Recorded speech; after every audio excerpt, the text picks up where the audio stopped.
Now that there's how you sell mattresses, man. Oh, we'll have to figure out what's going on with Danny's Land Rover. They did a transmission service and now it doesn't move. The fluid's full, but they also changed the pan from plastic to aluminum, and I'm thinking there's something going on. The filter's built into the pan on those, so I'm thinking there's something going on with that. How you guys doing? Good to see you. Thanks for tuning in. I'm Jimmy. We're making it work. We gotta work our way through here. There's a lot of stuff going on, and see what kind of weather we got today. Beautiful. B-E-A. Beautiful. Thanks for spending some time with me today. We're gonna go and spend a day in the shop. We gotta fix this classic Isuzu behind me. Something strange going on with that. Put the gas tank back in it, trying to get gas up to the carburetors. What else we got going on? I'll probably end up looking at Danny's Land Rover, I'm not sure. Donnie's Land Rover, I'm not sure. There's a few other things they want me to get done before my vacation. I got 2 days left. Looking forward to it. Let's have some fun. Let's try to learn a thing or two. Me and you. I'm an old dog, but I can still learn new tricks. Mind blown, right? Stay tuned. Oh, check it out. Some of you guys might be interested in this. This is the next piece in the project truck video I've replaced. This has the trim down the, this is the piece that goes down the back. Like that. So I replaced that, getting down to this lower corner. She's a rusty girl. My goodness, Buffy, I do believe there's a problem with the Range Rover. Oh, we'll have to take it for service. Hope he giving me trouble. Oh, there's some codes and some stuff. European car, you know, that's how it works. We did have the battery disconnected overnight just to see if it might reset something, but press OK, transmission fault. That's not good. Okay, okay, okay, okay. There you go. It's all blinky lights and angry modules. I'm gonna give this thing a minute, and once I get through all the codes, I'm gonna just send a report to Katie. Even though this is Donnie's vehicle, they're still gonna want it, and we'll have a record in case clearing these codes is a bad idea. I'm still gonna try clearing them, but we'll have them recorded. So one more day, plus I got it rested today, which just started. So technically, I guess it's 2. Let's say 1.9 days to vacation. Keep it down over there. We've got a hot set. There are lots of codes, but the ones we're really worried about is this PO 850-29, park neutral switch input invalid. P1707-72, transfer case neutral or park indication circuit actuator stuck open, confirmed. Okay, so we'll try clearing them out. I think they did it yesterday and they came right back, but we're trying it with this scanner. So let's see if a $650 scanner can get it done. And then we'll come back. The code definitely returns. I got this little red triangle, but it shows park, reverse, neutral, drive. Interesting, huh? But the park light doesn't light when I'm in park, although it shows park. Obviously, everything was fine before we put the transmission, aluminum transmission pan on it and changed the fluid. So something's got to be going on with that, I would assume. Kind of strange. Of course, this is a 2017 Range Rover with 55,000 miles, so it's past its life expectancy. So trouble's going to happen whether you mess with it or not. I apologize to my Land Rover fans. I'm just messing around. Trying to pass the time till I go on my vacation. Everything is showing that it's working. Why it's setting this code, I don't know. Alright. I think what we'll do is we'll lift it up and have ourselves a look around rather than by going by what everyone else is telling us. That's the next plan of attack, because it's showing everything correct. Alright, from the Land Rover back to the classic Isuzu. Got a new fuel filter in there. Got my hoses all hooked up. It's only got a gallon of gas and I'll have to put some more gas in it. And we'll give this thing a crank and see if it'll pull gas itself. If it doesn't, then I'm going to check the new fuel pump, see what's going on with that possibly. So let's give this thing a whirl. Alright, we don't have any gas on the property, so while they try to find me some gas, he wanted me to go get it. I said, that doesn't seem efficient. And he rolled his eyes and said he had too much work to do. So, they want me to look at the Range Rover and see why that park switch is acting up. What it looks like's happening on that thing is the little emergency release lever on the outside of the transmission is being bound up by that new pan or something like that, or a switch got broken inside there or something. because it thinks you pull the emergency release lever to put it in neutral. So it's kind of strange. Something weird going on it didn't do before. They want me to figure it out. They said they'll pay me whatever it takes. So we'll figure it out. It's gonna pay me whatever I want. But I don't get my hourly printouts anymore to verify any of that. I just have to go, okay, thanks. Anyway, day and a half to vacation. Let's do it. All right, got this thing to move. The park lever, park release, it's like an emergency release lever on BMWs and Land Rovers and stuff. The electronic transmissions, if the battery dies, you can't move the vehicle. So there's something definitely binding that park lever. I think the pan might be hitting it. We're gonna have to probably pull the pan back off. By laying under it with a creeper, I was able to push the lever away. It's supposed to go back by a little spring that's on the shaft, I suppose, and it's not strong enough to push against the binding transmission pan.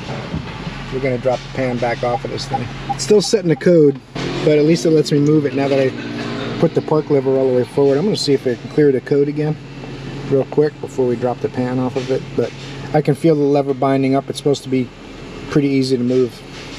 That's why it's hard to move from this release lever in the console, because something's holding that lever, which the aluminum pan, aftermarket, you know how that goes. It's probably dormant. I'm not sure. TCM, enter, read fault code. Oh, now we got two codes. Actuator stuck, actuator slipping. Clear DTCs. Clearing succeeded. Oh, now that one comes back and it blinks the light. Now it won't move again. I'm glad I put it on the rack. Yeah, we're gonna drop the pan out of this thing and we'll see what we come up with. First thing is drain the fluid.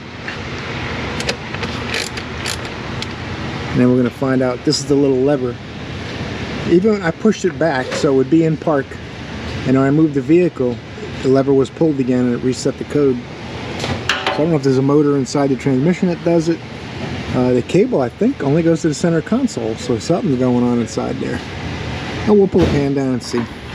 What's funny is they all just had a meeting about efficiency last night, and they were talking about why we stand around sometimes for a few minutes at a time. I'm like, yep, that'll fix everything. Focus on that. All right, enough of that. Let that drain, take these Torx bolts out of here. There's like 10 of them or so around the pan, and then we'll see what's going on. Well, with the pan off and this linkage disconnected, it moves freely. So I think the pan might be pushing up on this, and it causes friction on this, and this can't move easily because the solenoid here moves it out of park. That's the park solenoid. And if this harness pushes up on that, it's not moving easily, and it doesn't have much. There's not a whole bunch going on there. The spring, if you feel it, feels like, I don't know, 3 or 4 pen springs. I'll show you the pan's differences. The only thing I can really see is right where that linkage goes. There's a slight difference. If I put my finger there, can't see under it. There you can see under my finger there. Just so it's like 20-30 thousandths difference. It's got to be the pan. With the pan off, it moves. With the pan on, it doesn't. So let's see if they can get another pan. Got my straight edge laid flat.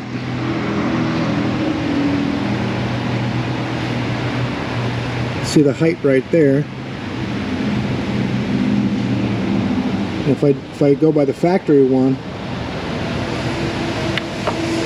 my finger doesn't touch the ruler unless I push it down. So what's happening is this is pushing on that harness and binding up the park release. Alright. They're going to order the factory pan. It takes like 3 or 4 days to get it. They drilled a hole in this one yesterday because they couldn't get the drain plug out to do a service. This is all for a transmission service, FYI. So I'm going to put the factory pan back on. At least it won't be open to the elements. We're just going to push it outside and then send that pan back. And then while I'm on vacation, I'll get a new pan, put it on there, and it'll be all done. Now we're going to make things productive. 2003 Chevy Tahoe. Check oil leaks, check AC. 255,133 miles. Check engine lights on, didn't ask about that. Oh, look who's here to snap on, man. Let's get back up in here. Get this thing in the shade. Find out how badly the rear main seal and the rear cam plate are leaking oil and the oil cooler gasket, which is 9 times out of 10, that's what it is on these. Sometimes the oil pans or timing covers will leak, but it's, uh-oh. Windows don't work. Oh, that one works. Cool. I don't like to lock keys in cars, just in case. All right. Didn't ask about the windows not working, a check engine light, got a broken cluster. The love rating on this. Oh, food. Dang. Seats are tore up, wore out. 255K, you'd expect that though. But cleanliness isn't bad other than a bag of from breakfast. I'm gonna give this a 5, believe it or not. The seats are tore up from the mileage. It's 20 years old, 255K. Doesn't know anybody a cent. I'm sure the list of problems we could find are long. We're focusing on oil leaks and AC today. Not the broken windshield, not the headliner problems, none of that stuff. So don't look for squirrels, pay attention and focus. This is gonna turn the day around right here, and tomorrow will be my only opportunity to fix it. So, all right, moving on.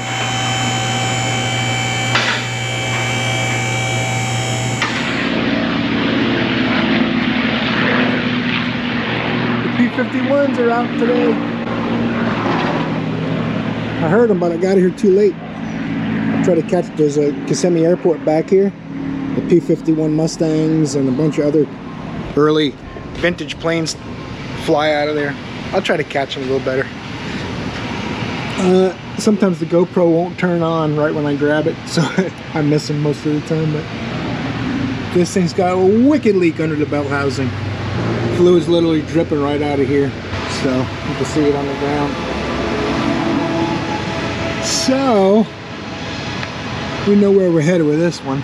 It's like a rubber stamp estimate you can make on these when they have a lot of miles on them. I mean, I really think they're good trucks, but you know, they got common problems. That each brand has its own little list, and although I bust chops a lot, I'm well aware they all break. You have your favorites. It's probably based on what your dad had, or the influence of friends, or you don't work on them yourself. Because I mostly go by how hard it is to fix stuff, and because they all break, like I said. So sway bar links. He didn't ask about it, but I'm gonna look anyway. They're a real common failure.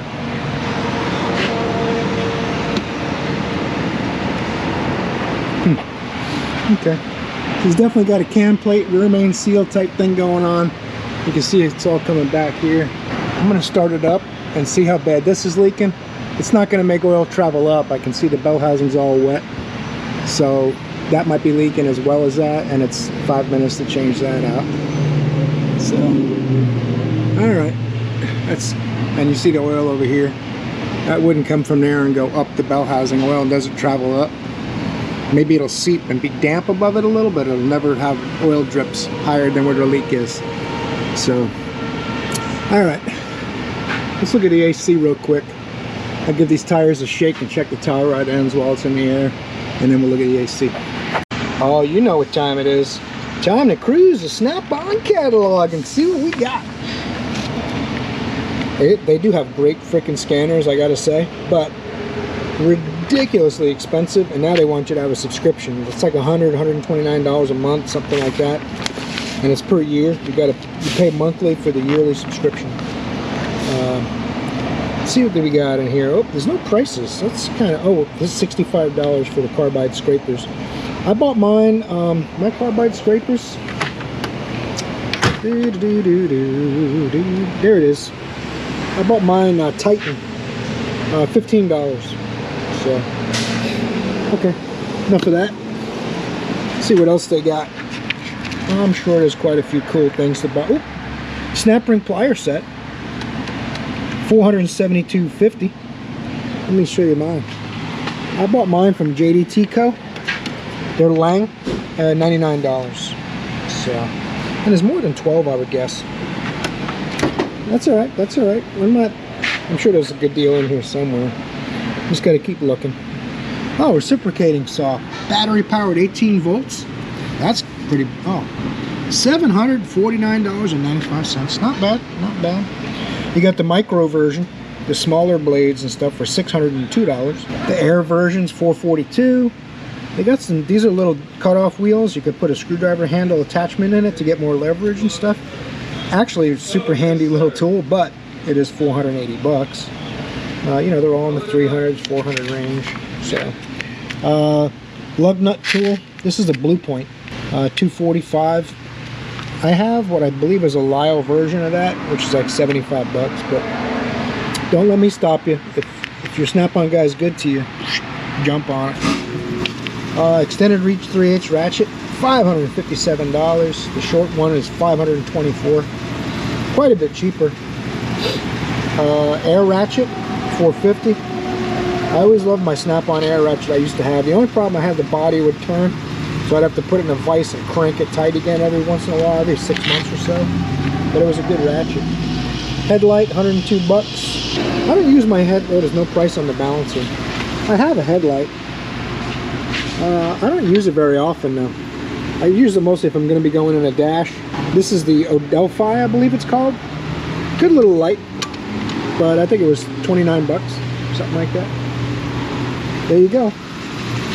That's the Snap-on catalog. Jump on these toolboxes. I think they're only 14,000. So it's hard to find mechanics nowadays because toolboxes are $14,000. But they don't have to be. You could just buy a different brand. Just a heads up. Enough of that Snap-on nonsense. I actually do like their tools a lot. I just wish the prices were more reasonable. I've got the AC machine on here. It does have Freon in it. I just hooked the machine up assuming it wouldn't have Freon in it or something.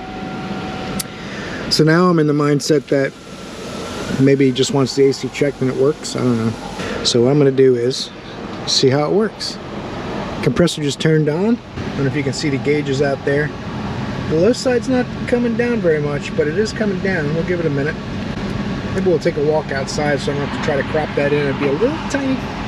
I'm only about 6 feet from the gauge, but on the camera it looks like I'm 25 feet away.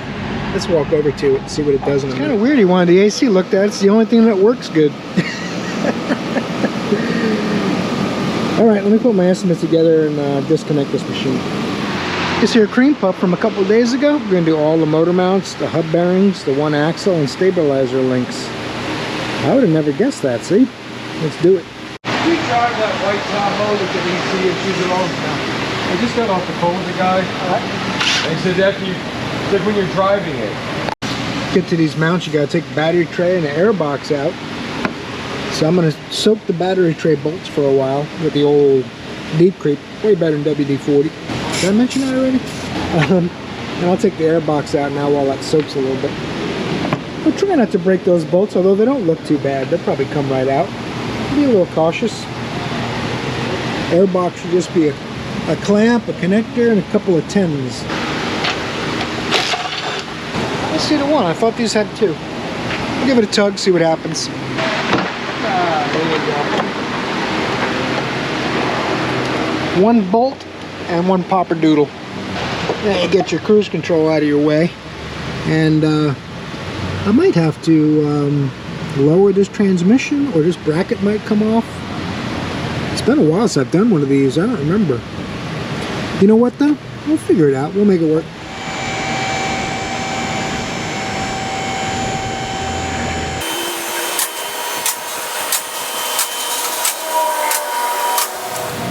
Get these wheels off of here. We can get to the motor mount bolts easier.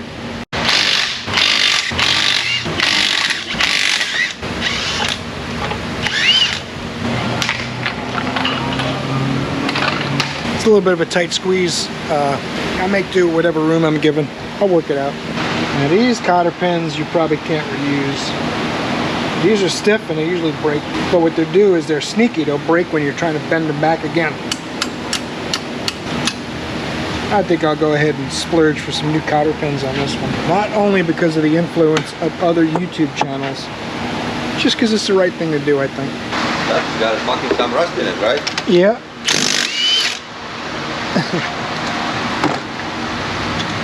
Well, this customer put a lot of work on this thing. I'm surprised.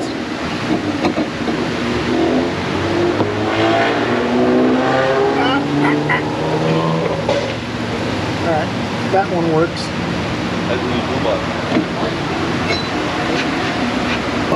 Now, just gotta take that axle nut off of there. And it's probably an 18 or a 15. Oh, those are 15s. Should be 4 15s that go from the back to hold that hub on. We're doing the axle because of the cracked axle boot too. So I might as well take the spindle off. It'll be easier to do the hub bearing, and I can pop the axle out while we're in there.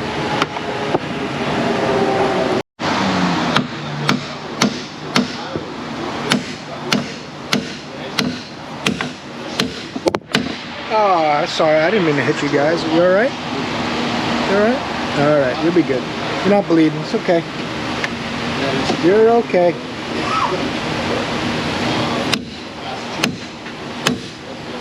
Why is it doing that?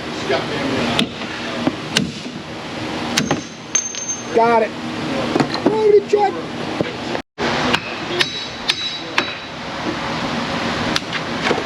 Oh, ow, ow, ow. Alright. I hear you. I'm gonna play hard to get. Go! Oh! Ha-ha! That's what I'm talking about. Now, that's gonna be like the easiest hub bearing ever in the history of man. Or at least one of. Ooh, that thing's nasty. We sold both hub bearings. This one's probably 85-90% of the noise, but I could feel a little grittiness holding the spring on the other side, so we're going to do them both. The 10mm holds that sensor. No worries about that anymore.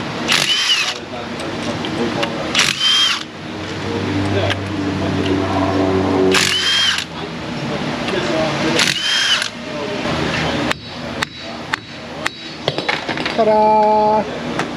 I'm not even going to say gravity check because I knew gravity was working just a moment ago. I dropped my light and it would seem repetitive. I don't want to do that.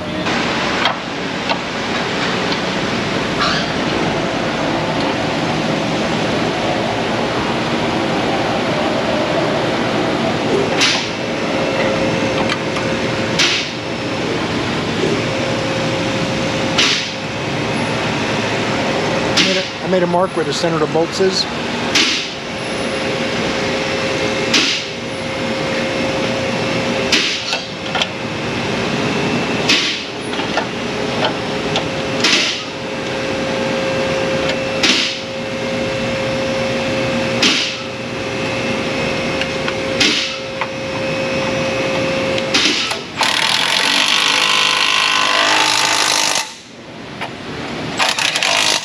Almost didn't come out.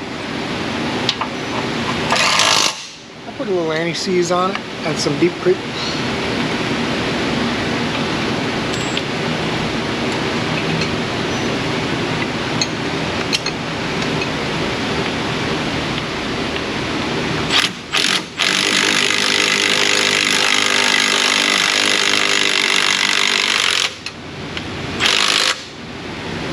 Alright, next one. Can you believe this pile of goodies? Not used to this, it's kind of weird.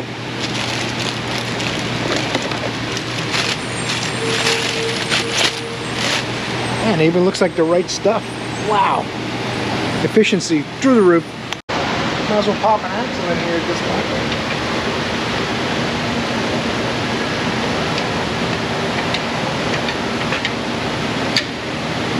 Oh man, this is like regular work. I'm not used to this. I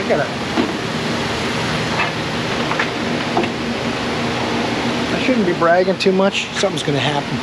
This one's got a gear on it. I don't think that matters. It looks the same otherwise. Very carefully without hurting the seal. Just got to give her a little love into place now.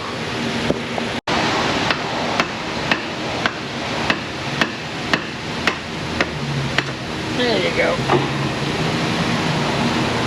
Of course, we'll have to check the transmission fluid. We lost about a half a quart or so, I'd guess. I don't know what happened. I'm doing axles and bearings and rotor mounts, and Joe's working on the classics. Something's been changed in the matrix in it. Has anybody seen a black cat or heard the phone ring? Oh, that's awesome.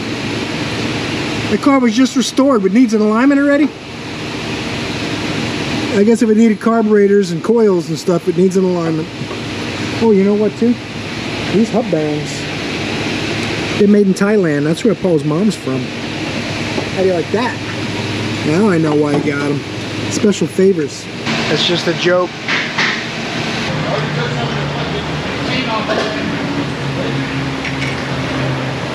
That's why you don't line these fucking things. Man, you complain a lot. Start giving you more classic cars, get you used to it.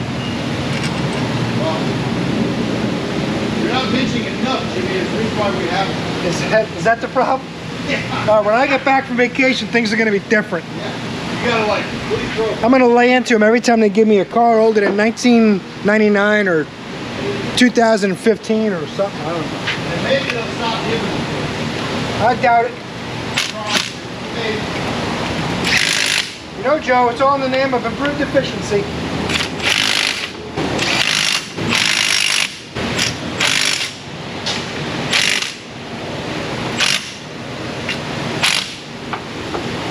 .42 foot-pounds or 2 Ooga-Doogas, however you like to look at it.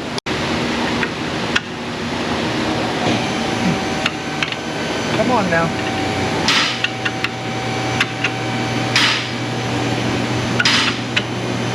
Leverage is our friend. Who was it that said, give me a fulcrum and a lever long enough I could move the earth itself? Sir Isaac Newton? I'm not sure. You guys tell me in the comments if I'm wrong. I'm one of those guys.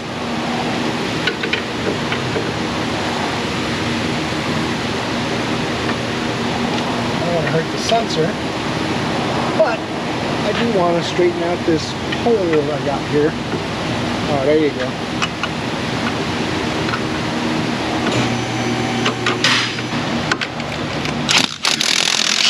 Uh-oh. Oh, that's terrible news. I got to go to a regular deep, non-flexible socket. That's all right. It'll be all right.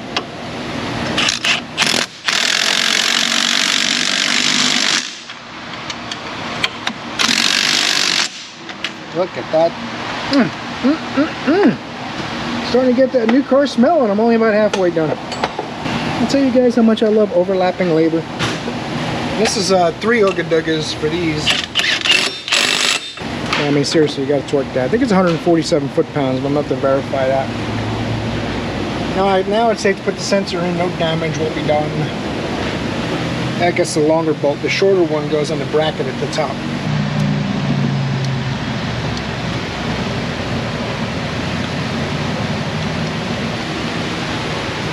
Alright, you. I'm only going to ask you this once. Be tight. Thank you. No, you can't have my socket. I'm going to need that. It's way too expensive to use a socket on every bolt. Can't quite get my Torx bit in there. I did the top one already real quick, but the bottom one, you can't get anything really in here. So luckily there's a flat spot on. I got my Capri thin wrenches in there on the flat. So we'll go at this a little while, and we can be done with this side in no time flat.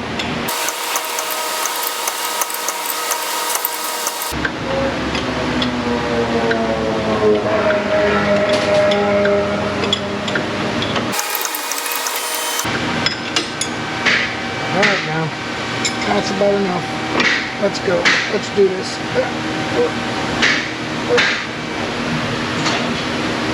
Man. Made me work for that one. I still won. Just about the prettiest sway bar links you're ever gonna see. This is on a little bus. You gotta take, you loosen the clamping bolt, and then you take out a grease fitting, and you adjust it with an Allen. Got a bunch of crazy Nice. shit. That's high-tech stuff, man. I found an old Motor Trend magazine article that talked about it. If I never seen, I was going fucking way I was looking at it. Found an old motorboat article. I was wondering where you were for 20 minutes trying to figure out how to set the toe on a Corvette. All right. That's why I normally do them.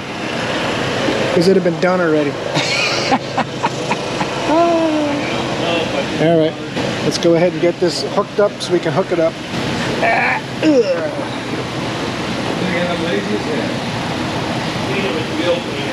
Yeah. We're not doing the axle on this side, so we're going to go ahead and just unbolt the hub, a little sneaky wire. Got to see if we can get this with the axle in, and I think I can, but I might need to use an open end on this one upper bolt in the back. All right, that's the last one. Tell me why. He gets all quiet when the camera's on.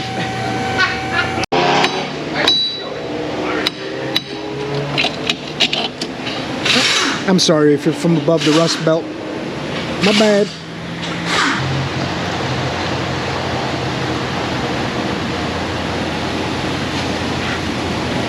I wonder if my other motor mount's here yet. If I get that other motor mount, I might get this whole thing done today.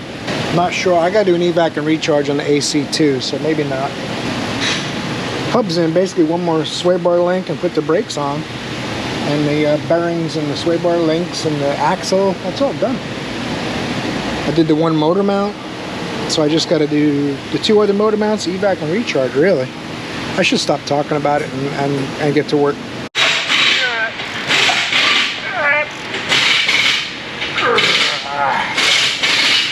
Oh, that's two grunts. That's tight.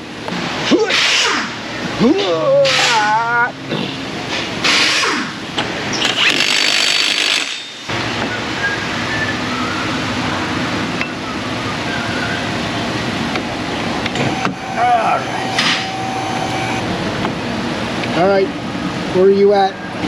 I want you to come to the party too. All right, you're not even all the way on, are you? Oh no, do I have to take that bolt back out? That's not right. Okay, I'll loosen it up, how about that?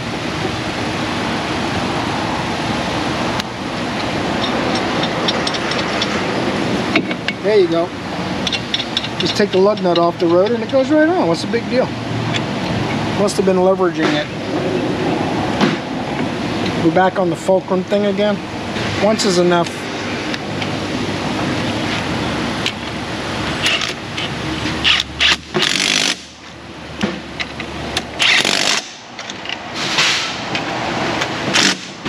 You know what, if I move the light underneath, it'd be probably better for you guys.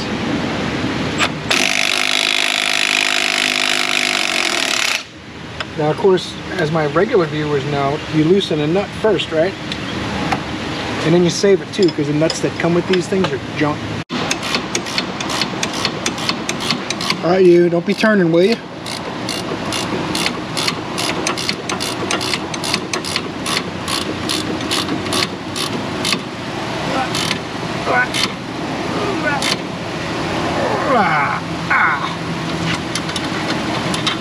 I always reuse the original nuts because they're nylon lock nuts, and those stupid ones that come with this are just crushed on the ends. You guys have seen my videos before, I talk about it a lot. They give you the cheapest possible nuts they can. I'd rather use the better quality nut over again. I don't think this motor mount is here yet, or training mount technically, but I think those are the bolts right there. 4 15 millimeters. So what I'll probably do is take them all out. Well, I'll leave 2 in and loose that I can get from here with an extension with a jack stand holding it up. I think that's what I'm going to try to do. These 2 are the hardest to get, so I'll do them from here. And these 2 I'll just loosen and leave them bolted in so it won't roll or lower. That's the plan. We'll see what happens. Uh-oh. Don't do that. No damage, please. Uh-oh. I'm going to have to take the plastic wheel well liner out of my way.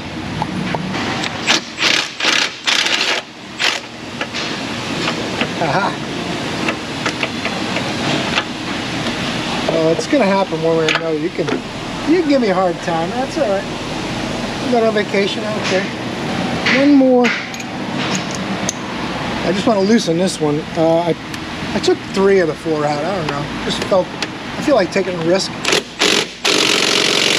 Ooh, that one's tight. We'll adapt the 1/2 inch. See what happens.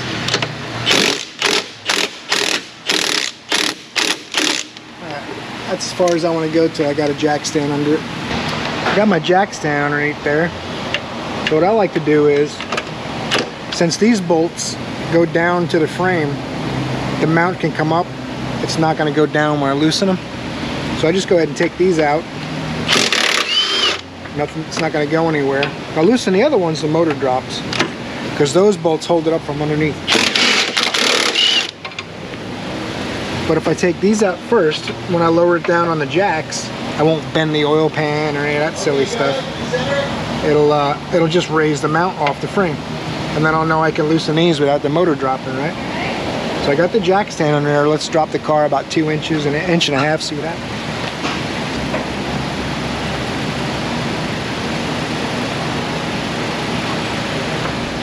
All right, now that thing's loose. This mount's here, so I'm gonna do this one first. The other mount's not here yet.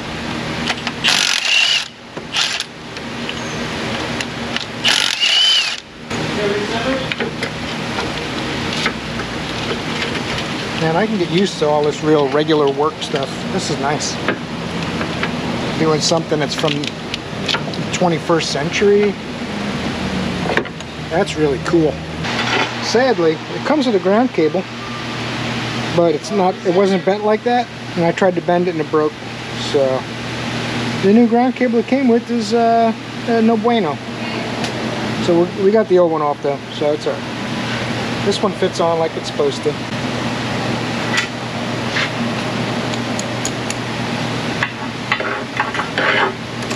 I might have to get a socket, we'll see.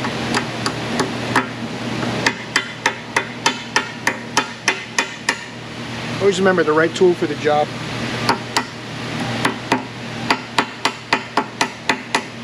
Some guys get mad at me for that kind of stuff, but I saved myself a trip getting a socket and a hammer. Finally get some good work, you got to get it done, take advantage. Now you don't want to tighten these, but I'll snug them up a little bit, and then I'll probably have to raise the car back up so the mount comes low so I can line up those bottom bolts on the frame.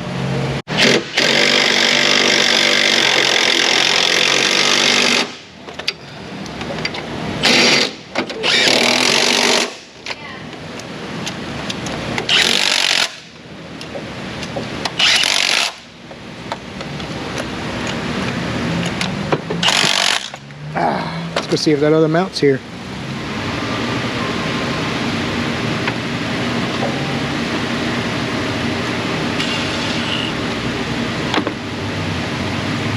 Electrical connector, PCB breather dealio, a couple of clips.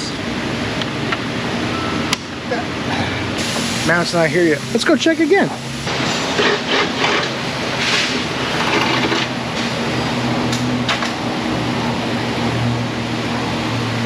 Hey, Jimmy.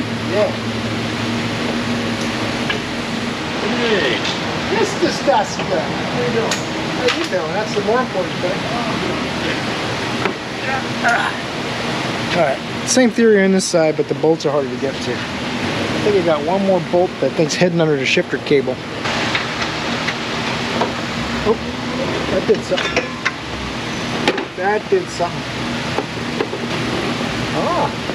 Shifter cable's in the mount. That's why it was moving with it. Alright, you.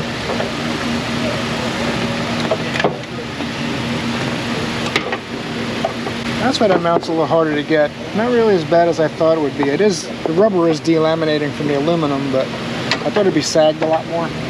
The main mounts that were bad was the transverse and the front. So this one I recommended as a precaution, so you said, yeah, I want to fix it. New van's like 40 grand, 50 grand now, so I did caution him too. He may end up needing an engine.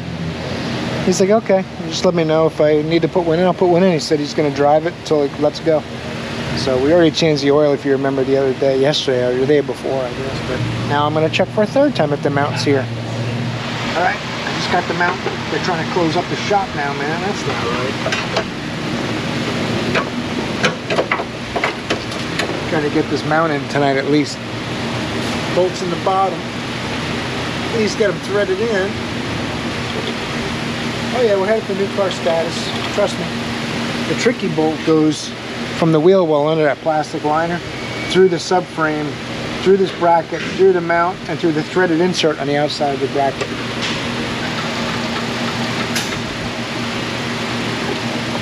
Well, that's got to come up a little higher.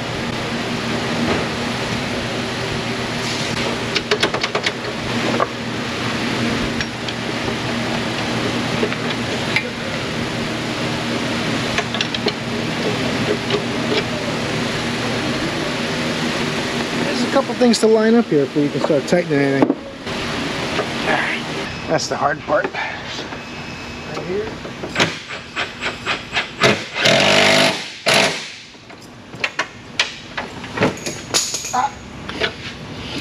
Alright, that's nice.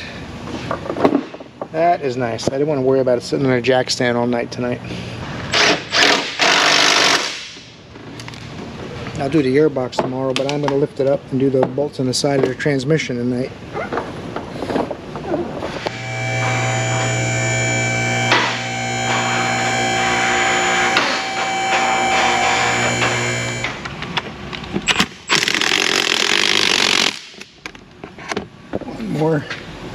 One more. That's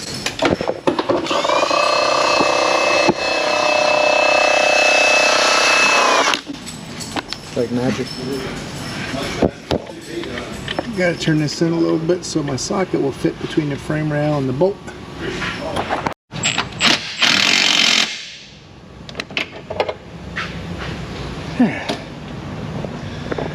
Alright guys, everyone else has gone home. So I got that motor mount in. I don't want to leave it sitting on the jack stand overnight. I'm going to take this back up tomorrow, finishing this Caravan, Town and Country, same thing. So, thanks for watching guys. Hope you got something from it. Hope I see you in the next video. You're awesome.